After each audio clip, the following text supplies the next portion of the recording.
Dear religious fanatic viewer of Khabar Tak, today I have brought a story of Mahabharata period which is based on three contexts of clothing. In Mahabharata period, clothing played an important role. In fact, the war of Mahabharata begins with the cloth. That was Chir Haran, that means unclothing a woman. At another place, even the wounds of Lord Krishna was tried to heal with the help of cloth, a part of a sari. And at another place, Lord Krishna saved the prestige of one of his devotee, keeping her pitambar, that is yellow colored cloth he often wears on his devotee. Let us know all these three contexts one by one. The first story related to clothing in Mahabharata period is related to the efforts made by Draupadi to stop the bleeding from Krishna's finger after it was cut by the Sudarshan Chakra during the killing of Shishupal. Shishupal was Lord Krishna's brother by relation. Shishupal was the son of Sri Krishna's aunt. When he was born, he looked very strange. At the time, Shishupal had three eyes and four hands. Everyone was shocked to see him. Then a prophecy was made that the person in whose lap the extra normally grown body parts of this child, Shishupal, fall and get separated will it be the one at whose hands Shishupal will die. Various princes and kings took Shishupal in their laps, but there was no change.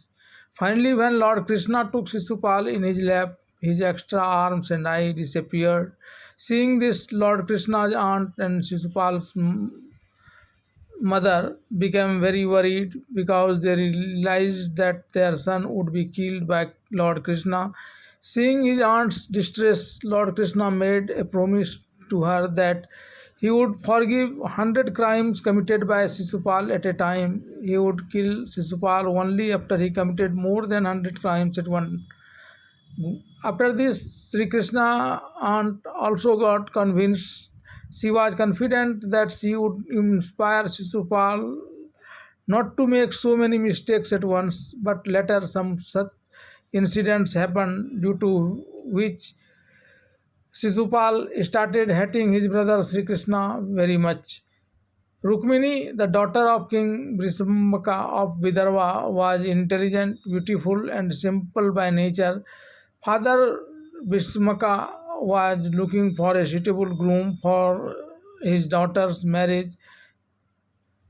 Chidriga Sisupal, a close friend of King Bhismaka's son Rukma, wanted to marry Rukmini. On Rukma's insistence, the king fixed goddess Rukmini's marriage with Sisupal, but Rukmini did not want to accept anyone other than Lord Sri Krishna as her husband.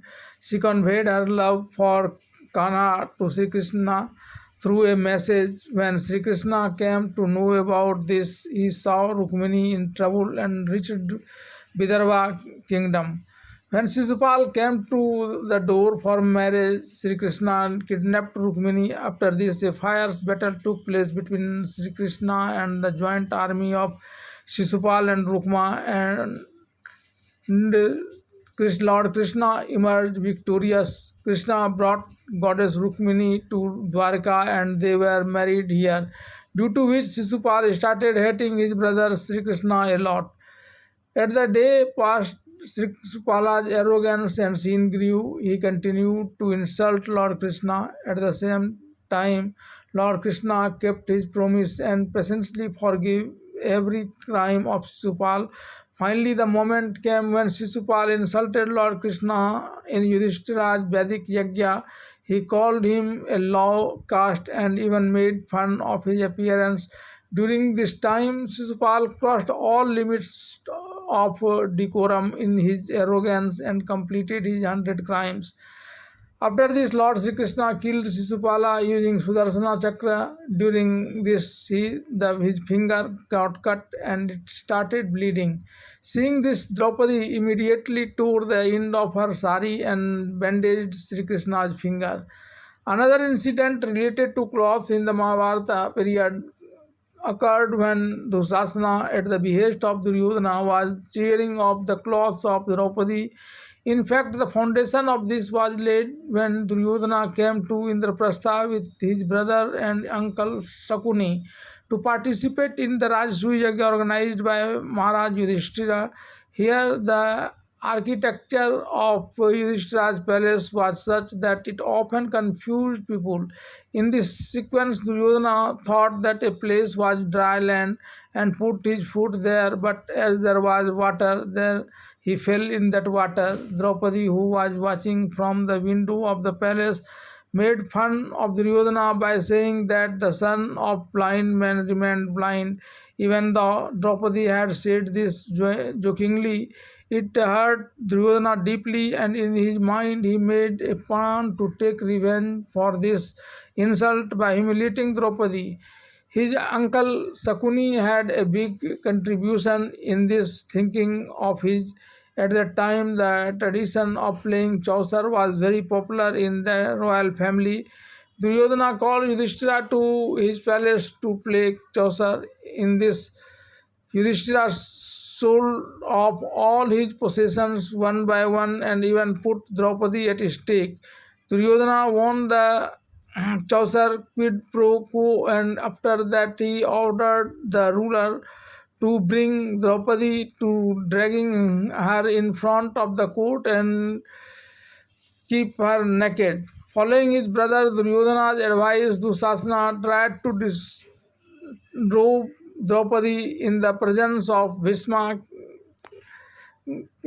Kripacharya and Dhritarashtra, and made her sit on the thing of naked Draupadi, which was foiled by Lord Krishna by covering Draupadi's sari. Then Draupadi also started taking revenge for this crime, due to which the Mahabharata was broken out.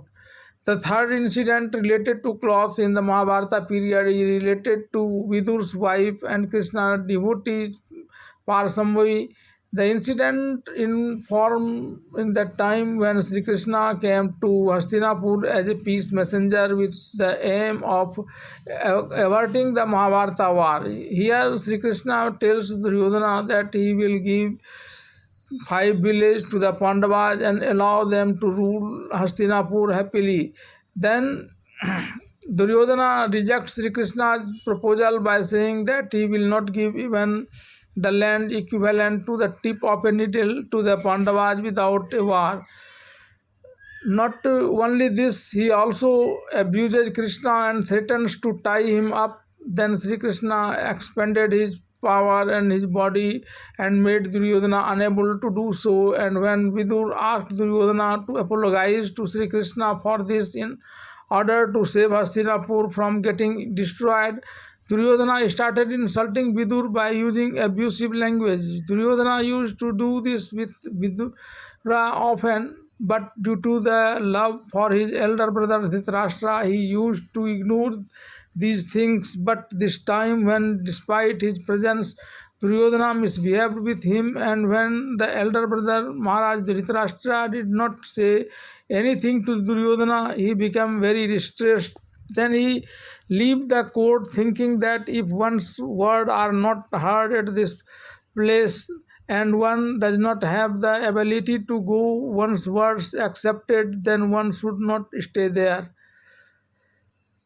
Despite Sri Krishna rejecting the proposal, Duryodhana prepared 56 dishes for Lord Sri Krishna, decorated them with gold leaves, and asked Sri Krishna to eat the food with the intention of getting Sri Krishna on his side.